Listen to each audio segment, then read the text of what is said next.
So here's the deal. It's not like the most entertaining post-game show we're ever going to do because Lord knows this game was legally a football game and nothing more than that. But KZ and I both had the Bengals covering in this one. And so we probably should have turned the cameras on. Probably should have. As the Bengals were marching down the field. When Andy Dalton ran it in, we both jumped up. And I thought for a second after that, by the way, Ken, how stupid we would feel if the Bengals had recovered the onside kick. Yes. But the NFL has ruined onside kicks. It's over, right? It's over. Forever, so, All right, the Ravens defeat the Cincinnati Bengals 23-17 to improve to 4-2. We are in the live casino hotel studio. It is Project Game Day. I'm Glenn Clark. He is Ken Zalis. You are you, and you can chime in with us and your thoughts on today. I get it. This is one of those games. Ken is keeping me updated on another relevant score as far as my betting life is concerned. Thank you. And your fantasy life. Who scored? Tyler Lockett? Bingo. Hell yeah! All right, sorry. I apologize. I'm getting way too worked up. This is the most emotion you can get out of me after this football game. This football game was dreadful.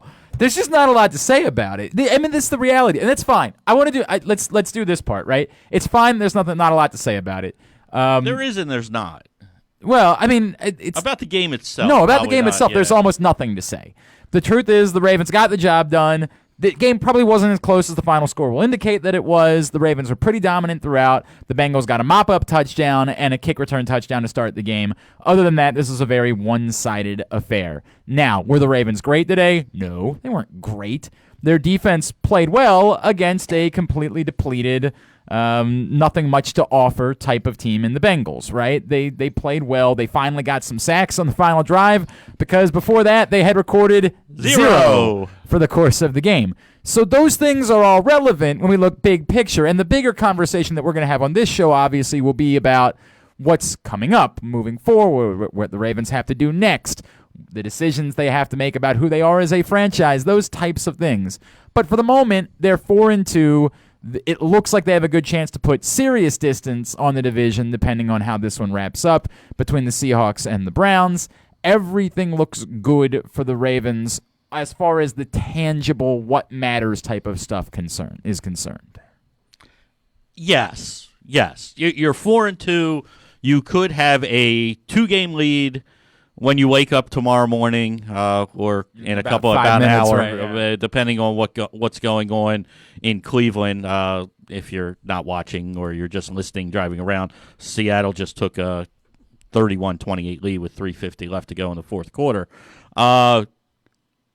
So that's all positive. If we always do this bit, like you said, if after 6 games, when you looked at the schedule to start the season, you had said the Ravens are going to be 2-1 in the division and they're going to be 4-2 overall, you would have said, sign me up. Yeah. I'm looking at it. Okay, right. I'll take it. They've only lost one. They've been through the first trip in division. They went 2-1. Doesn't matter where it was, but blah, blah, blah. You take it. The problem going forward is that, like you've said on your show repeatedly, the schedule gets insane. Yes, brutally difficult. And I don't think they've at least on paper, brutally right difficult. now, we always have to say these things because you never know what quarterback's going to get hurt. You never know. You don't know. But look, going to Seattle is not a picnic. Anytime you play the Patriots, it's not a picnic. The Rams are not going to be. Yeah, by the way, the Texans just beat the Chiefs. Yeah, today. Right. Running the football again, but that's another story. But San Francisco's not going to be. These are not. They haven't even the Bills game obviously is tricky. Was it 2 years ago we did this where they had never where they never beat a good team the entire way through until the playoffs, and it was just like, I don't know what they are. This was a game plan again, and you talked about it at halftime. You're going up against the 31st ranked defense, and when at the end of the day, if you're not getting into it, they ran the ball the same amount of time that they threw the ball, and Lamar had a terrific day, almost historic day on the ground, and he looked terrific. And even throwing the ball, he missed the one throw to Willie Snead, which I thought Snead stopped. Probably did, but I don't think it was. Look, he hit a couple that were the one to Chris Moore in the corner, but Lamar. We're really nitpicking. If we're nitpicking, right? I mean, that's the thing. I mean, it wasn't like, oh my God, I can't believe he made that throw. the defense got very little pressure all game until the last 5 minutes or so. There were a couple times that they got a little bit of pressure, but it wasn't constant pressure. The new guy, Ward, I thought he was going to be involved. Oh, I didn't expect that. See. Okay. He's more of a special teams guy, really. Well, I know you love those guys. Those are your guys. Well, Ken, those are your guys. And special teams was fantastic today. Good. Well, play. I mean, not that side of special I know, teams. but what I'm saying is, I don't know what this team is. It's very difficult. I look at the game plan. It's like I didn't expect Lamar to throw 20 times a game. He threw a 20 in the first half. Right. He had 30. What do you have? 33, 34 attempts in this game. It boggles my mind. Finished with 33, by the way. Okay, you come out in the second half, and even it was fun. It was hilarious because the timing was just great. The halftime reporter said, "Yeah, we talked to John Harbaugh, and he said we've got to be more physical and run the ball more in the second half." And here they come out for the first 5 plays, and they're throwing the football. I don't know who they are. I don't know if they're a good team. I'm glad they're 4-2. I just don't know what they are. I think that's where a lot of us are at. Larry got in and said 9 points at home in the last 52 minutes against an 0-5 team. I'm not sure what else I can say. I kind of feel like the same as I did when they beat Pittsburgh last week. I've had this thing that I've said a few times, Ken, where my mantra as someone who's around the Ravens is, do you think the Ravens are good? I don't know. Ask me again next week. Right. And I feel like it's been like that for basically since they won the Super Bowl, if not probably a little bit before then. That we've been living in like purgatory. They've so rarely been very bad outside of when Joe Flacco got hurt. They've so rarely been very good that we had great faith in them. They're constantly sort of this ask me again next week. How do I feel about the Ravens today? I don't know. Ask me after they play the Seahawks, right? Like, ask me after that point, because my gut kind of tells me they're okay, but not really yet good enough to legitimately beat good teams. That's my gut. Now, every game is different, and goofy things happen within football games, and sometimes a team that's not as good as another team wins those games. So I'm not saying that the Ravens couldn't go beat the Seahawks next week. Of course they could. This is the NFL. They absolutely go beat the Seahawks. If I had to guess a line for that game, it's not going to be more than like 4.5 for Seattle. I think the Ravens will get that type of respect going out there. I'm going to place it at 5, but okay. Maybe. I mean, fine. Yeah, maybe. 5, but it's 5, not, right I mean, like, I don't think it's going to be a touchdown. No, it's not going to be a touchdown. Right. It's definitely not going to be. Like, that's my point. I think that they will be thought of as being competitive with Seattle getting a slight edge. So that's what I think. I think Seattle's a little bit better than the Ravens are. I don't know that they're a bad football team. I don't think they're far from a bad football team. But are they very good? I haven't seen anything yet that would suggest they're a very good football team or that they're very good at anything individually. What they're best at appears to be running the ball, right? But to your point, do they do it enough? No, they probably don't do it enough. And that's the bigger, that to me is the bigger picture question that faces the Ravens, is this sort of crossroads that nobody really wants to talk about of what they wanted to be coming into the season and that they wanted the year to be about for Lamar Jackson versus what's best for winning football games and giving yourself the best chance of making a run, through this brutal schedule and maybe into the playoffs. And those two things, I'm afraid, might move diametrically opposite of each other. I agree. That's a really difficult thing because I don't think it's as easy as just saying, well, the hell with developing Lamar Jackson. Worry specifically about what's best for winning football games. I get it. They've got to figure out what Lamar Jackson can be, I understand that all of those things matter to them. And when I say, hey, I think you should become a team that's a dominant run team, that's not because I don't think Lamar Jackson is capable of being a quarterback. I think he is. I just don't know that ultimately when it's all said and done, the Ravens' they're not so good at doing this thing that their best chance of winning football games, particularly against good teams, isn't to say, hey, remember that team that was really dominant on the ground a year ago and kept their defense off the field and kept it fresh? That might be the best thing that we could do right now to try to win games again. And I don't disagree with you. And the way this defense is, with no pass rush, with a lot of guys missing in action and playing guys a lot.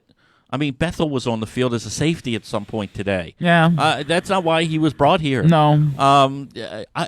Going against legitimate football teams that can expose that, I don't have a lot of confidence in it, and I don't want them on the field a lot. which is why I think they need to run the ball and become that dominant team running the ball. The other danger of that is that it involves Lamar running the ball more too, and you don't necessarily want Lamar taking those hits. Now, look, in fairness, Lamar's ran the ball a ton today, came out of it just fine. Right. But I get that in theory, when they decided what they wanted to be, they didn't always want Lamar Jackson running the ball a boatload of times every game, because at some point one of those hits is going to sting a little bit more than you want it to. And I agree with that. I mean, Lamar, I like Lamar's attitude about it all. He's like, I don't take big hits. And today he probably took one of the bigger ones I've seen him take in a while, where the guy kind of got him low and he kind of got bent back a little bit in a way that you're like, really don't want to see that a whole bunch. But he's so dynamic at running the ball, you don't want to take it away from him. I actually, find myself in games watching him and see this. He wants to be a pocket passer, and that's the funny thing around that. Always eyes, even when he's scrambling, eyes are downfield. He wants to be a pocket passer. I saw many opportunities today where I thought respect where he was when he threw the ball away on third down. Yes, despite the fact they had to settle for a field goal there. I said, went and I said, that's a thumbs up from me. Could he have made a miracle play with his feet? Maybe. It was a long shot. It seemed unlikely. They needed 11, I want to say. Right. It was a long situation. Right. And he had already had to get away from one guy. Right. He was in the middle of the field. There wasn't an obvious lane right there. But this is Lamar Jackson, right? We know he's capable of doing things even when it doesn't appear to be there. He could have decided, well, I'm going to go try to make a miracle play. I understand. Instead, he decided in that moment, I will live to fight another day. We're already up by 7. Obviously, Justin Tucker is going to make this kick. It's going to be a 10-point game. The Bengals can't do a damn thing offensively. So let's make a good football decision here and just throw the ball away and not go take a hit in the middle of the field. And I love that about his game. I mean, like I said, I find myself, there are times, he's throws like there's nobody between him and 10 yards away, and I'm like, okay, just take off up the middle. And he doesn't, that's not his first thought process unless it's a design run, and I love that about him. He is a quarterback. Everybody around the league and everybody who doesn't like him say, oh, he's just a glorified running back. No. Wait, all right. No. But we're past that now, I know, right? I know, we're but past it's just fun to me to watch him progress. And everybody's got to remember, he did this today without what, even though he hasn't been great the last couple of weeks, is his guy, is his number one guy in Brown. Really no downfield threat today because the Ravens don't have another one. Right. In the fantasy world, if you needed Andrews to get something done, he did enough for you. I mean, they spread the ball out a little bit today. We don't, the hurdle thing kind of every week, and it comes back. And this is the problem with the hurdle thing. It's really cool when it works, and then when you get the ball knocked out of your hands, and because somebody just stands up, which is what you should do. Right, exactly. This is a weird basketball thing where I think defenders are afraid of being posterized, taking the charge. Just take the charge. Dude, just stand up. Yeah. Just stand up, I know. and it doesn't seem all that hard. But it's look. By the way, Baker Mayfield just threw another interception. Hate to see. I know. I hate to see that. So this team is going to travel across the country and go up against the Seattle, and it's another one of those games, like you said, like the Kansas City game was the first one, and now this is another one where you're like, okay, I want to know who they are. Yeah, it's a barometer game. It is. It's a barometer game because I think it's Seattle bye and then New England. Mm-hmm. That's not fun. No, it's not fun at all. It's not fun at all. I mean, they're 4-2. Remember last week when we did this, I said, I'm giving them the Cincinnati game because they're terrible. Nobody actually they're thought terrible. They were the fact the that they were even in the game at the end of the fourth quarter is just crazy to me. And it's also sort of an anomaly, as we pointed out. I know, because of the right. They got a goofy garbage touchdown and a kickoff return touchdown. Exactly, that's all they did. It's an anomaly that this was a close game today, and they were helped by, but those things happen. Correct, and that's why you bet them to cover. That's right. That's exactly Project Game Yay! Day. Let me get to some comments. Project Game Day brought to you by Wise Markets. Need groceries today, but don't have time to shop? Order online with same-day pickup or delivery at Wise Markets. Wise to go online now. That's convenient. From Tom. Hello, Tom. It says, I'm sorry, I feel the same way this week as I did last week against the Steelers. Yes, a win is a win, but this team just does not look impressive at all. I'll be the one to do this, right? In fairness, if they had beaten the Bengals the way they beat the Dolphins earlier on in the year, while it would look cool and we would still say, okay, but the Bengals suck. Right, exactly. Like, it's sort of a no-win, and I'm not trying to say that I disagree with you for the totality. I think what you're speaking to, Tom, isn't really about today. It's about 6 weeks on the year. You're talking about 6 weeks where they have looked decent to really good against bad teams, and when they played, one good team, they actually were fairly competitive, one mediocre team in the Browns, they got their butts kicked. It's hard to read anything into all of that. As I keep saying, the season still hasn't really started. I always say a football season starts the first time you lose to a team you're not supposed to lose to or beat a team that you're not supposed to beat, right? And while the Browns, I guess you could say, were a team they weren't supposed to lose to because they were favored, that's still a Browns team that we know has a lot of talent, and they probably will end up having a decent record at the end of the year because their schedule softens up quite a bit in the second half of the season. That being said, if they go beat Seattle next week, then we'll have something to judge. We'll have something to make a statement about. If they lose to Seattle and lose to New England, we'll be sitting here at that point 4-4 and saying, okay, but they're still probably in pretty good shape in the division. They're still probably are. They're still probably okay all in all. It's a weird spot to be in. If you're judging this based on whether or not you think the Ravens can win the Super Bowl, then yeah, you're looking for a statement victory. You're looking for something where the Ravens go do something that makes you say, man, this team might be special. And they couldn't do that against the Bengals today. There's nothing they could do today that was going to make you say, hey, this team might be special. They could do that next week, though. They could go on the road and get that type of win a week from now when they play the Seahawks. I'm not saying I expect it, but it's possible. However, our buddy Andrew Stecca says, going to Seattle next week to watch this team lose 31-20. It won't be fun, but it'll be a football game. Of course, Stecca is based in Phoenix, so he's making the trip out to Seattle for the game. Doesn't sound as far of a trip, as impressive when you're already out there. You say that. I mean, it's slightly less Baltimore. impressive. Yeah, correct. It's definitely less impressive than that. I'm trying to think of what a comparable would be. It would be like... are we going to... Sort of be like going to New Orleans, though. You know what I mean? I would say it's similar to that. Yeah, it's legit. It's a legit trip, man. That's a real flight. It's a real... I get it. It's easier than coming to Baltimore for him for a game. I get that. That's good. Tom says at least it was great to see Brooks Robinson today. It was. Hey. Always good to see Brooks. Everybody's in favor of that. I have not said anything. We had Anquan on the show on Thursday. I didn't say anything at halftime. The bit where, he said he was retiring as a Raven, that's just a weird bit. I like Anquan, and I'm happy that I'm happy. I cannot believe how easily it's been for him to forgive the Ravens for what they did to him. God bless him. I have not forgiven the Ravens for what they did to Anquan Bolden. But good for him for being a better man than I and being willing to do that and come back and embrace them and have a relationship with the Ravens. To publicly state that he's retiring as a Raven is a very strange thing with no effect. He spent 3 years here. He will be mostly remembered as a Cardinal. So here's what I thought. It's they pissed him off immensely more. Oh, clearly. The Ravens. But it could also be unrelated to when they got rid of him. It could be things that have happened since then. It may be. Yes. When he said that, I was like, it's weird. I was like, it's weird. Really? It's weird. The Ravens are known as a first-class organization. Regardless of what comments I may make about coaching and things like that. For some reason, they really like this. Yeah. Whatever this is, they really like it. They love this. They think it makes a statement about them. That's all well and good. I'm glad the Ravens are a good organization and have good relationships with former players. I prefer to have good relationships with former players. It's what we talk about, seeing...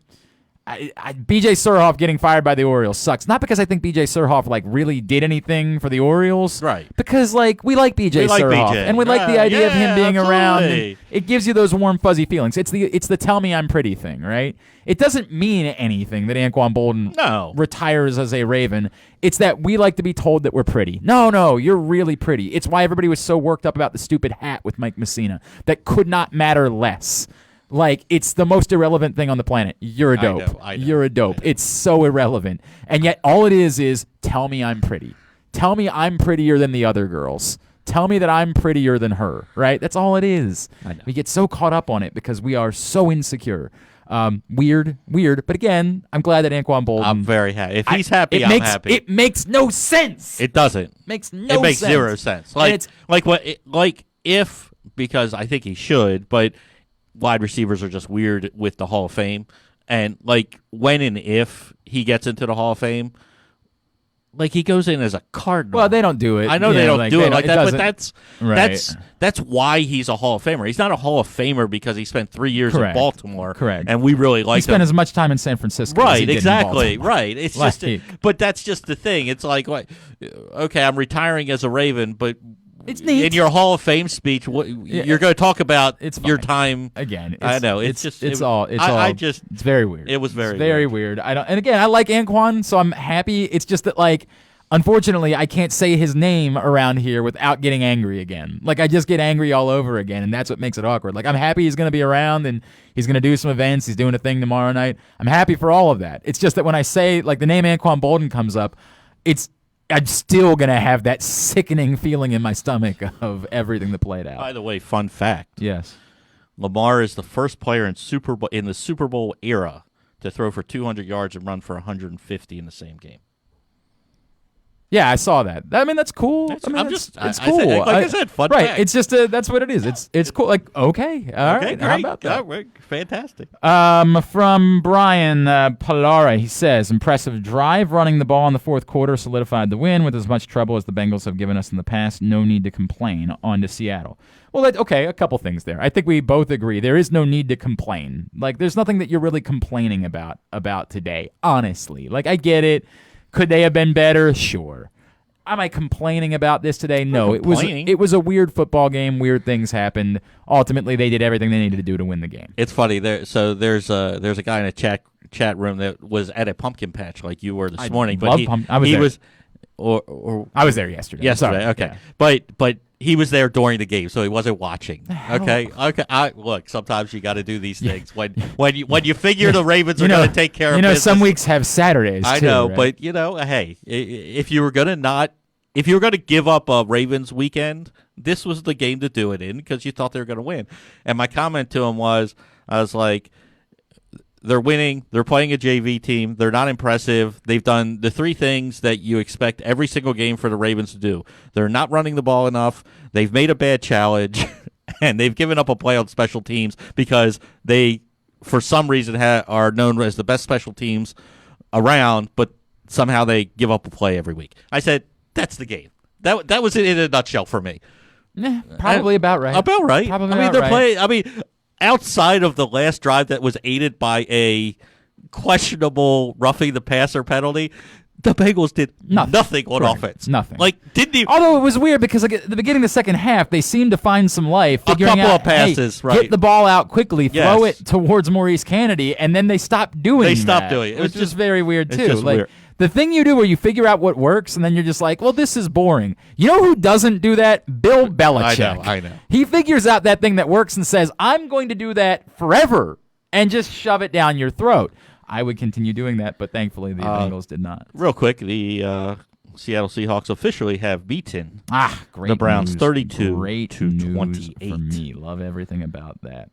All right, from Brian Powell wants to know it's roughly a 3-hour, 10-minute flight from Phoenix to Seattle. So it's actually a little bit further from here to New Orleans, to be honest with you. I didn't think it's actually slightly further. It's more like going to Texas. Yeah. Told you, it's a good distance. It is. I had a couple people that wanted to talk about. Hang on a second. You brought up the challenge thing. Look, whatever. You know that my problem is the rule. I get it. There's times it's easy for us to look at that and say, yes, that's dumb challenge. The best, I get it, it's third down, but the best you're getting out of it is a couple of inches. Set up a 4th and inches, and there was nothing on it that made it seem like you were going to get that overturned. It appeared to be a pretty good spot. I understand the theory from John Harbaugh's. It seems like that play is worth looking at again, and that speaks to my bigger problem with the rule, right? That a play is close enough that it feels like it's worth maybe making sure. And that's to me why I hate the system, and the system should be that the officials say, hey, this is a pretty close play and it's significant. Maybe we should make sure before we just move on to the next play. I hate that the officials have to officiate the game, or the coaches have to officiate the game. Okay. But, I don't disagree with that. It's a dumb challenge. Every team in the league, they were talking in the London game how Arizona hired a former official to be on their staff. They did for the not Arizona, Tampa. That's where Bruce Tampa. Arians I'm is now. sorry. Yes. I'm sorry. Tampa, right? My bad. with the sole purpose of he reviews these things and he tells Arians the right wording when he's challenging them.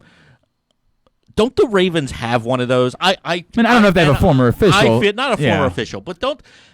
I feel, and this has been my one of my pet peeves with Harbaugh, is that like he does this on emotion, and that timeout. Not that in this game would have mattered, but at the end of the half, and if you have one timeout left, if we have a timeout, Lamar drops down to a knee once he's in field goal range. You call the timeout and you kick the field goal, which who knows when you need those 3 points, and that's my problem. You said it perfectly. Even if they win the challenge, it's third and inches. Fourth and inches. They're going for it. Right. What are you winning from it? And it's like even when they slowed it down, I was like, it's a good spot. It's not. Why are we challenging things that are coin flips? Save your challenge for an important play. We're having two different conversations. I understand, but in theory, I agree with everything you just said. It's a bad challenge. Of course, it's a bad challenge. But I just don't like the system. I understand, and I agree with that part of it. My problem is that the Ravens haven't figured out that it's a bad system. Well, right. So we're a decade and a half into the system. Right, and when are we going to do the right challenges? Right. And everybody who's going to say, well, when they do challenge, like the interception, the referees still get it wrong. I get that, but I just feel that if you have somebody on the staff, they're telling you don't challenge that. They're not going to overturn it. By the way, it's hilarious. The Bengals coach still thinks that pass interference is a thing. I know. He still thinks this is a thing. It's not just that he challenged one. It's that he was furious in the final 2 minutes that they weren't looking at another play. Like, Chief. They're not overturning. Have you not paid attention to anything that's occurred in football this year? Yeah, I know. It's over. It's done. It's over. It's done. It's not a thing. Unless the guy's his helmet pops off and he gets decapitated and no flag is thrown. I'm not even certain that would be called. I'm going to go out on a limb here. Say that. I'm just going to go out on a limb. I'm not certain that would be called. All right, we need to get a break. When we come back in, we are going to look ahead more to what happens next week. How could the Ravens defeat the Seahawks? That's the question we're going to talk about when we come back in. He's Ken Zalis. I'm Glenn Clark. This is the Project Game Day postgame show. We're back in 90 seconds. Hey, this is Stan the Fan. You know we're all hoping for a special season out of our football team. When it comes to dining out casually and affordably, I know a place is special every season. The Costas Inn at 4100 North Point Boulevard. Not only are they known all over for their great steamed crabs and crab cakes, they have a couple specials you want to keep in mind. Monday night is crab cake night. Tuesday night is ribs night. Wednesday night is steak night, partnered with half-priced bottles of your favorite wines. And Thursday night is lobster night. So check out the Costas Inn this football season, and you may come back whatever the season. That's the Costas Inn, 4100 North Point Boulevard, 410-477-1975. Need groceries today but don't have time to shop? Order online with same-day pickup or delivery at Wise Markets. Wise to go online. Now that's convenient. This is Stan the Fan for Glen Burnie Transmissions, located right in the heart of Glen Burnie for almost 60 years. If you suspect you're having a transmission problem, GBT can save you hundreds of dollars over taking it to the dealers for a repair. Make an appointment for a free diagnostic and estimate. Call GBT at 855-728-1841. Their mission is simple: to provide excellent service at a reasonable price. Go to their website at gbt-online.com to check out all of the 5-star reviews. Let my friend Mark Schwartzman and his GBT team take the troubles out of transmission troubles. Call them today at 855-728-1841. Respect. It's more than a word. In the U.S. Army, it is one of our core values, earned through selfless service to our nation and making a difference both at home and abroad. On the Army team, respect is earned daily. And now, in addition to earning respect, you may earn up to $40,000 in bonuses if you qualify. To learn more, visit goarmy.com/bonus or call 1-800-USA-ARMY, paid for by the U.S. Army. Catch all of the action at your neighborhood Glory Days Grill, where we have tons of TVs to catch every moment of every game. Enjoy $6.99 burgers on Mondays, $5.99 nachos on Thursdays, and drink specials throughout the season to help you cheer on your favorite teams. Come in today and try something new from our seasonal menu. Glory Days Grill, great food, good sports. All right, back in here on the Project Game Day postgame show after the Ravens defeat the Bengals 23-17. They improved to 4-2 on the year. And again, next up, a trip to Seattle for the first non-1 o'clock game of the season for the Ravens next Sunday as they play a late game that for some reason is on Fox, which I don't understand, but that's what it is. The game's on Fox next Sunday between the Ravens and the Seahawks. How could they beat the Seahawks next week? I honestly don't know. Here's how they can beat them. They can outscore them because the Seattle defense isn't your father's Seattle defense. It's not particularly great on the back end. It's not great against the run. They're kind of middle of the pack in everywhere. They don't have dynamic pass rushers like they used to. So you're going to have to outscore them and not turn the ball over. I kind of take this like the Kansas City game. I think you have to run the ball and you have to keep Russell Wilson on the sidelines. That, to me, if it's not the game plan, I don't know anything about what their game plans have been because they've all confused me anyway. But I think that's the way you have to do it. Russell Wilson can beat you with his feet. Russell Wilson can beat you with his arm. He's one of the top 5 quarterbacks in the league, if not higher than that. And they're a tough team, especially in their home building. So I've had a couple people bring up something that we talked about with on my show the other day, and I brought up this theory of going back to that team that's dominant running the ball. And like Kyle Ottenheimer was the first, I had a couple people to follow it up by saying, is the defense good enough even when it's rested to be that type of team? No. Or ultimately, like, is it a recipe for disaster because you're not getting touchdowns, and on the flip side, your defense isn't good enough to prevent the other team from getting touchdowns even if they're rested? It's all fair. It's all fair. You have to score touchdowns. You can't just kick field goals all the time. So that's obvious. But maybe there's a tip pass or some point. I mean, Carson's been a guy that's put the ball on the ground earlier this year four times early on. They have a good. You stop Carson. You make Wilson. Make him one-dimensional, and maybe, he throws a ball that he shouldn't throw, and it gets tipped, and you pick it off. But I'm always a fan of good quarterbacks, Brady, Mahomes, Wilson, that they're going to face this year, of giving them less opportunities. So if you think that they can score at will, let's only give them 5 times the score at will instead of 8. That's in theory, yes. That's the way I look at the game plan and say, okay, the best thing that the Ravens do is control the clock, and whether that's with Lamar running the ball 17 times, it doesn't matter to me at this point. They struggled a little bit with their running backs today, although Gus actually ran the ball pretty hard and well today. I thought Justice Hill actually looked pretty good. I was just going to say you sprinkled in a little bit more Justice Hill than we were. Ingram, didn't really get it going too much. He had the touchdown, had one pretty good run. But I just think you use all 3 of them. You run the ball. You cut down on the penalties. I thought Bozeman was terrible today. I didn't think that Skura was. I think the middle of that offensive line kind of struggled a little bit, especially running the football against a team that came in 31st against the run. So all those things have to happen for them, and they can't turn the ball over. To me, that's the only way, because I think Seattle's really, really good, and I have all the respect in the world for Russell Wilson. So I just don't want to see him on the field. I want 7-8-minute drives that result in points, and every other time they get points, it has to be a touchdown. That's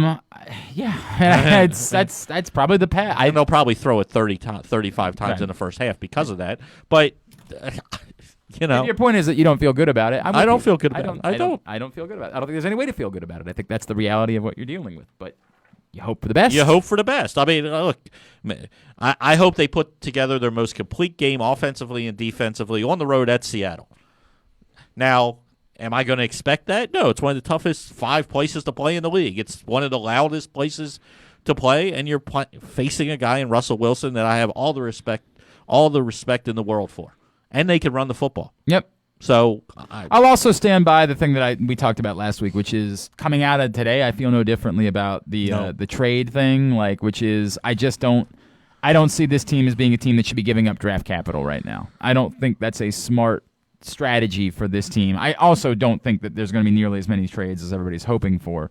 But I don't think this is a franchise that should be giving up draft capital. I think Totally I don't think they're close enough. I just don't think that one player right now is a significant difference maker. And when you're talking about draft capital, I mean, we're talking about... real draft capital. Real draft. Again, you want to to take a flyer on somebody for a late round for a pick. fifth round pick, you fine. I don't want to give up the first, second, or they third have round they pick. have some issues in figuring out their compensatory thing right now because C.J. Right. Mosley hasn't been playing for the Jets, which is they have been banking on C.J. Mosley being a difference maker.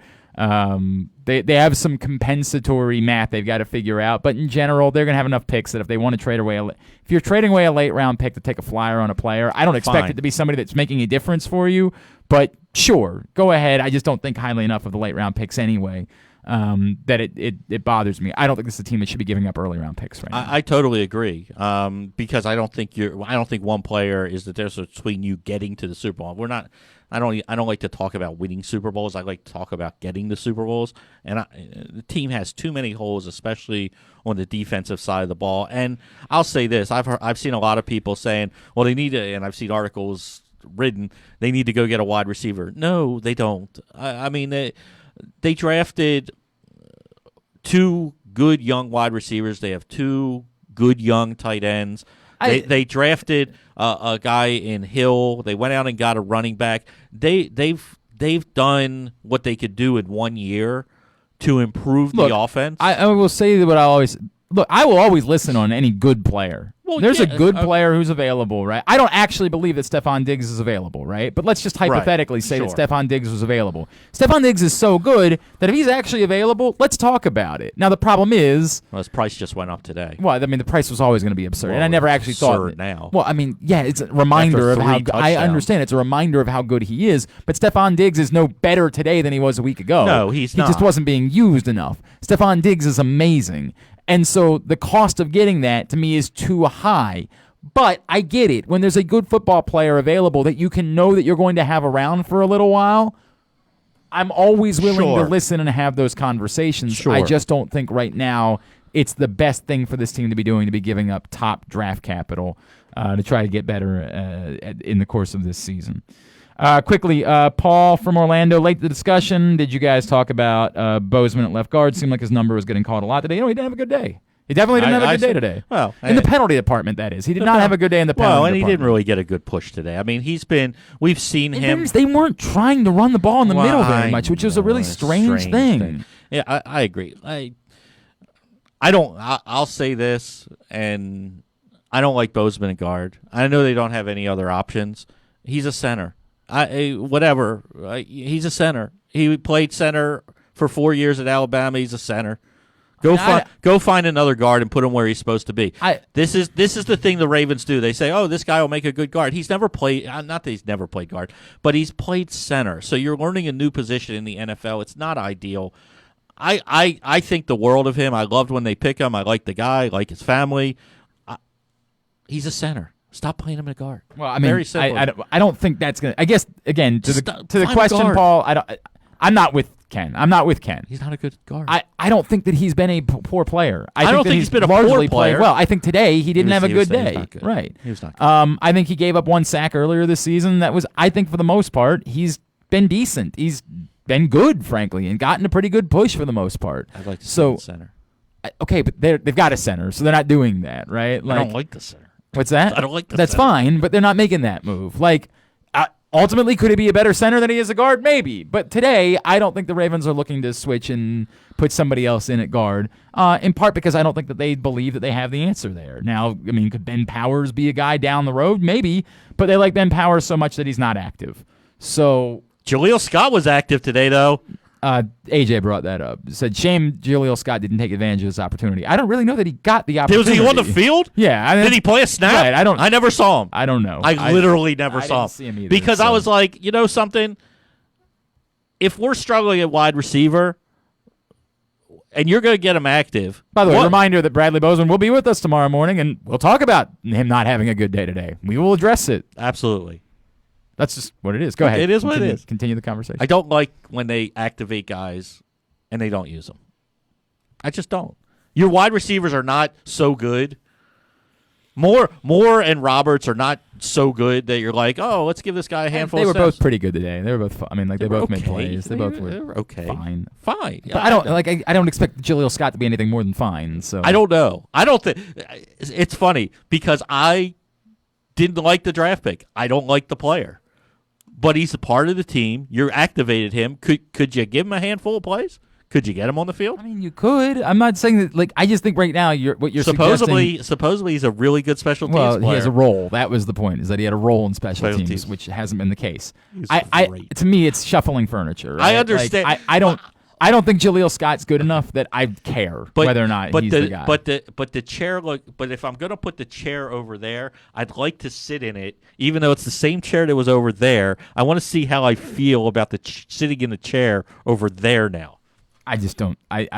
You're not gonna. I'm never gonna be in that boat. I'm not mad about it. I'm just like I don't understand. Look, if I thought that this team's problems were Chris Moore and Seth Roberts, if I thought they were awful and they were killing the team, then I would probably feel a little bit differently about it. Right now, I feel like they just have a group of guys, and these are the guys, and that's what it is. You're worked up about something that just it's not important to this show. All right. It's really not. That's all right. It's just it's just the annoyance of fantasy football sometimes. We're wrapping up anyway. I know. We're wrapping up anyway.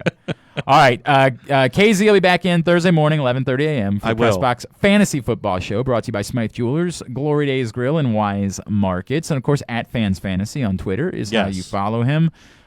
Drew Forrester is in with me next Sunday postgame. Y'all bailed on me. Wow. Yeah, I had to go bottom of the barrel. The whole crew bailed on me. I'm sorry. I would have liked to, but the day before, I will just be no good at it. Yeah. The whole crew bailed on me.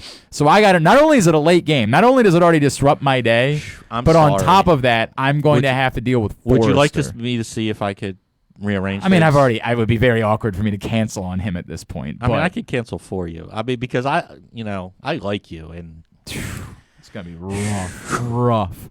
But yeah, he's scheduled to join me for the Project Game Day post-game show next Sunday. Now I feel bad. Can't wait for that. All right, thanks everybody who made this one possible. Thanks to our friends at Costas Inn, Wise Markets, Glen Burnie Transmission, the U.S. Army, and the Glory Days Grill. KZ, appreciate it, bud. Thank you, sir. We'll talk to you on Thursday. Yep. I'm Glenn Clark. This has been Project Game Day.